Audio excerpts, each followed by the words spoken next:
Hello everybody, Jason Deckard here. It's been a while since I've posted a video, so I thought I'd try to do a quick one here and show you maybe some of the little bit of upgrades that I've done to this beautiful truck of mine. It's a 86 K100 Aerodyne, and if you guys didn't see the first video, there she is. So not really done much to the outside other than some LED lights and some LED turn signals. There's the LED lights up back here, and they got backup lights built into them, and put new turn signals on. They were pretty bad on each side. They're nice LEDs, and put some new orange marker lights in with LED bulbs. Those made a nice difference. This one actually on this side wasn't even working. And then that's pretty much it on the outside, other than the addition of my Tweety Bird sticker there. I got that idea kind of from Mike Chamberlain. Not the same thing, but it's kind of similar to his truck. But let's go up inside and let me show you what we've done to the inside. Get up in here. And kind of a little bit of a dark day here in Indiana. It's thunderstorming pretty much all day today. Sun's not out, which is nice because it's been really hot here the last few days. Makes it nice to get outside and do some work, try to do something. So if you guys notice, this thing's got all new switches in it. The like the glove box lid and the top lid, and then this, and then all the switch panels, they were that like this fake wood grain sticker. And I got sick of fighting the old switches. A lot of them didn't even work, and just got sick of messing with them. So got a hold of my switch guy and had him engrave me some custom switches with backlighting. And I took all these panels out, and then I sent them up to the powder coater and had them blasted and powder coated in a satin black. Now that goes for the glove box lid too. Everything turned out great, and we're going to go for the dash, get all this done, and also these two panels down here during the winter, starting this winter. I don't really want to take this truck out of commission because right now I've already drove it in 2 parades, and I'm scheduled, I think, for 1 or 2 more here in Indiana. So don't really want to do anything that will limit that right now. So, but I can't wait to get these old dash panels out of here, and I'm gonna take these old round lights out of here and cut this size of pilot lights for everything and get this thing really cleaned up.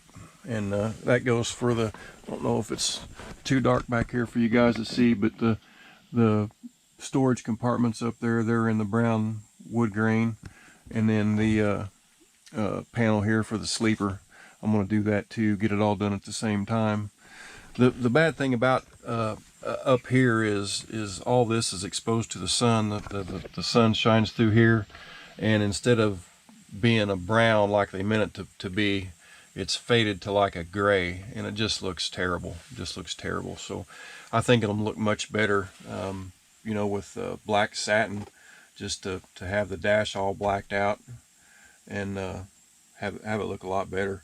Another thing I've done here to the inside is I put all new HVAC vents in all the way across. All these here. That helped a lot. They were all busted, and most of them were kind of closed off. One thing I've got to say about this truck, as old as it is, the AC in this truck works really good. If I start this thing up on a 90-degree day and let it run for 15 minutes, you come in here and the windows are fogged up. The AC is so cold on it. So it's really pretty neat that the AC works that good. So moved some switches down to here. This is my Jake brake switches and my trailer light blink switch, and then a USB charger. I moved those down from up top here. New shifter handle I got put on. Done that quite a while ago. The other shifter was disgusting. It was just caked with dirt and whatever, because nobody ever cleaned it off. And when I take this whole panel back off, it's really fragile. It's really dry rotted and cracked, and I got to be really careful. But next time I take this thing off, I'm going to either plug this up or maybe take this out and maybe put a USB charger here and do away with this one, because when you hit this hole up here with the shifter, it comes really close to here, and it makes it really hard to charge anything because the cord sticks out. So new red knob for the trailer, new yellow knob for the system park, got those put on. The blue knob for the just tractor parking only was pretty good. And yeah, so that's pretty much the inside upgrades. Oh yeah, one thing I did do is I took the fans all apart and cleaned all the gook off of those. Those were really bad actually, and got everything clean on those and rehung them. I put weather pack connectors on them so we could unplug them really easy if we had to take them off, because before they were just hardwired. It was really hard to manage taking them off, so I decided to put some weather pack connectors on there so they could be taken off, you know, if we ever need to. So other than that, yeah, this switch panel turned out great. It's the switches, the holes that I didn't use, I put blanks in. Now what I did with this is I have a knockout set that knocks this hole out precisely, and this particular dash came out with the round hole switches, and just knocked these out and put blanks in the places that I didn't use. And then one thing that I did here on the inside, I know it doesn't look like it, but this thing had the most annoying low air buzzer on it that I've ever heard. It was just it was old mechanical relay that really sounded hideous. So I went ahead and upgraded one of these to one of these here. I ordered that. It was from Mallory Sonalert. Mallory Sonalert is a company, but I got that off of Amazon. They make all kinds of alert products, different tones and what have you, but we'll turn this on and let you listen to it just a minute.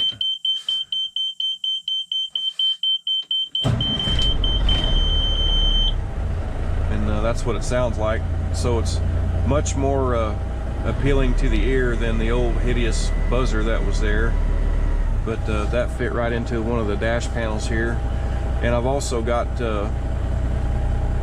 maybe an idea of putting another one down here for the turn signals. It would be really easy to do, just integrate it with the turn signals that way. I'm actually kind of bad, I confess, about leaving my turn signal on when I'm making a turn, because one thing is the old lights, the old indicators are really dim, and that's one of the reasons why I'm going to upgrade the dash. I'm going to have it powder coated and then knock all these out to the same size and put new LED pilot lights in them, and then have the turn signals both right here, and then the maybe the high beam under this one, and then the rest of my warning lights for that. But and then you can notice the fuel gauge doesn't work. The wire that goes down to the sending unit was pretty bad the other day. It was frayed in several places, and the fuel gauge just it would surge. So I got into that the other day and just basically cut all of it out, and I have the wire bought for it, but I'm gonna put new wire down to the sending unit for the gauge. Everything else works, and you'll notice this volts gauge here, it's charging really good right now. It's charging probably 14.3, 14.4 volts. And I noticed the other day when I was cutting wiring out of this thing that it wasn't really charging like it should. It was charging maybe 13.7, 13.8 on the voltage, and I thought, wow, well, maybe the alternator's bad. So I'm going to show you guys what I did to the alternator. But that's pretty much all the upgrades on the inside, and looks pretty good in here. We've been keeping it really good and clean. Been driving it a lot, and then I apologize about not having a ride-along video. Every time I try to get to doing something, I always forget about bringing a camera with me, and but that'll change.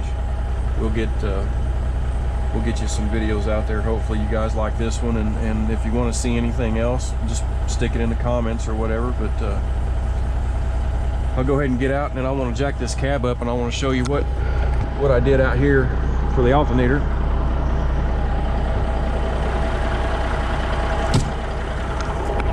This thing's got a really nice cab jack on it. It's air driven.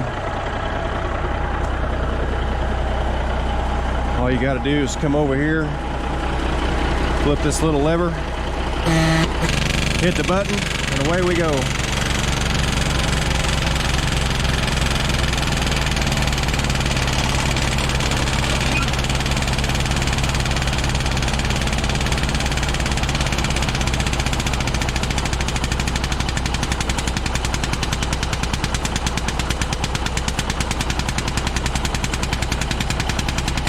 Over the winter time, when I get this thing in the garage, it's getting all new exhaust put on it. The exhaust is really bad. Some high spec steel fittings on it, and they're pretty much all rusted, so we're going to redo all of it.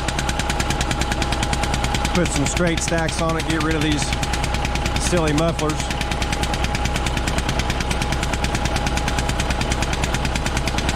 Look at that cat motor. This thing is great.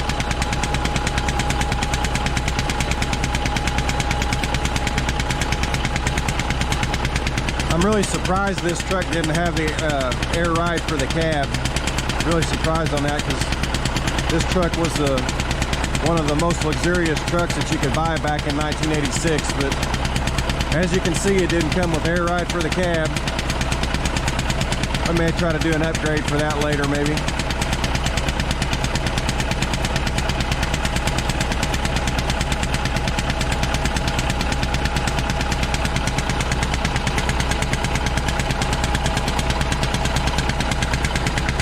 That's probably far enough. The safety's down, so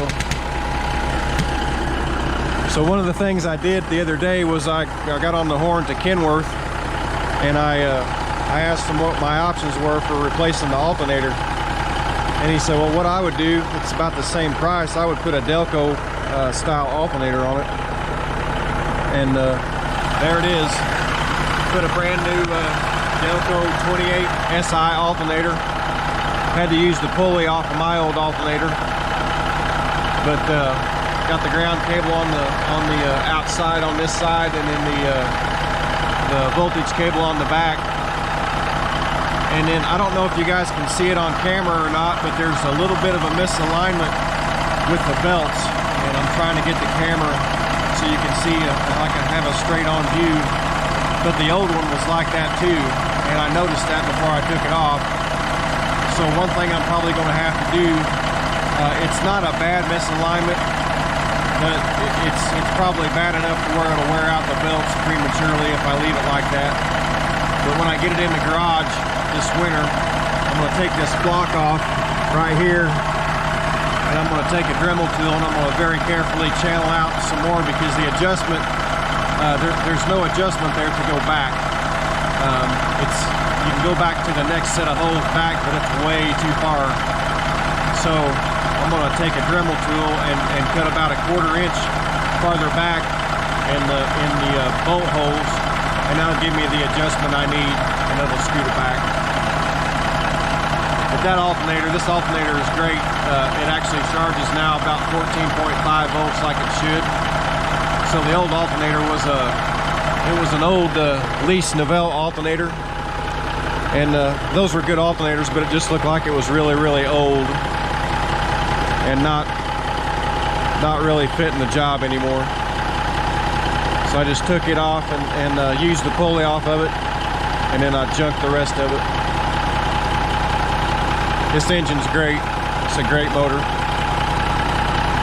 3406B cat. See, I got the safety down, so if the cab comes down, it's not going to crush me. So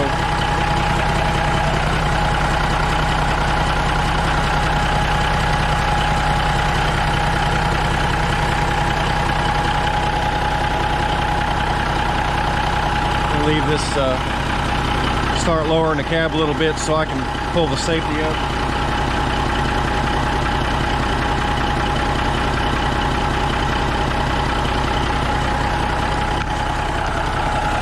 Here.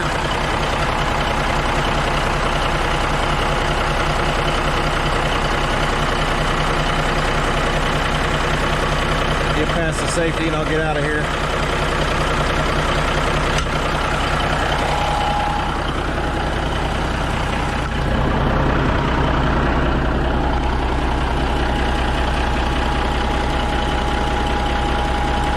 trying to find some new rubber bumpers too for the cab support.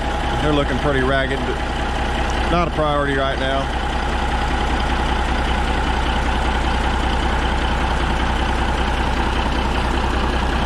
Lock will come on. And like I said, as you can see, I cut the fuel sending unit wires off because the old wire was bad. It was actually broke right over there. You can see where I cut it off right there as well.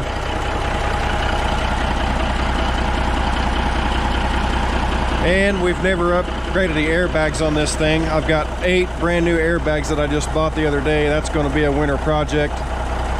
So it looks like I've got to take the brake chambers off to get to the bottom bolts for the airbags. So, and then one thing I'm going to do while I got it all apart is I put 2 new auto levelers on here each side, and I'm going to take some advice by some of the guys that have sent me messages. Just do away with one of these. So I'm going to do away with this one over here. It's not really too favorable on the air hoses, but this one right here is really easy to get to. The air hoses just lay right through there, so I'm going to just stick with this one and take that one off and tie this auto leveler in with all the airbags around the hole, all 8 of them, and hopefully we'll do that. And then over the winter time, we're going to replace this bracket here. It's all broke. All the bushings in here are dry rotted for these torsion bars. And then there's another bracket up in there. You can't see it probably, but it's cracked too and broke. So, but this thing's excellent to drive around just by itself with no load on it. But I'm quite sure if I put any kind of load on it at all, the airbags will probably blow up because they're so bad and dry rotted and cracked from sitting out in the desert for all that time. But nice new lights.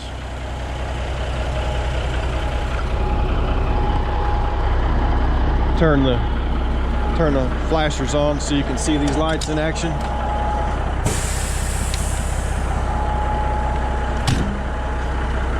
Done a good job on that one. It's got a bee on it. We'll swat him.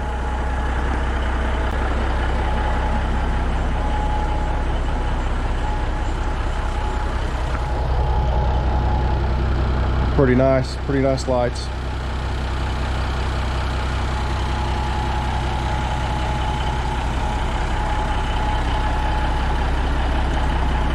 That's pretty much it for this video. I'll try to post some more videos pretty soon. Maybe do a ride video here in a couple of days, and have a ride along video or something. And but I promise I'll try to do this work on camera so you guys can see what I'm doing. Like I said, when I get going on work, it's just trying to remember the camera is kind of hard for me. So because I'm just started doing this. So but anyway, all the inside's all clean, as clean as I can get it.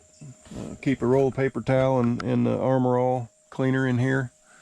And so some of the plans for this thing when we get it in the garage, other than what I've mentioned, is we're going to take the seats out of it, put all new carpet in it, maybe get the seats reupholstered. That seat over there ain't bad at all. This one here is terrible. The driver's seat's terrible. But we're going to do that. So all right, everybody, thanks for watching. This is Jason Deckard, and if you guys want to see anything or have any comments, just stick them in the comment section, and we'll try to get the questions answered. I know I've had some different questions from the last video that I had, so but want to see anything or whatever on this truck, let me know. All right, everybody, have a good one, and so long.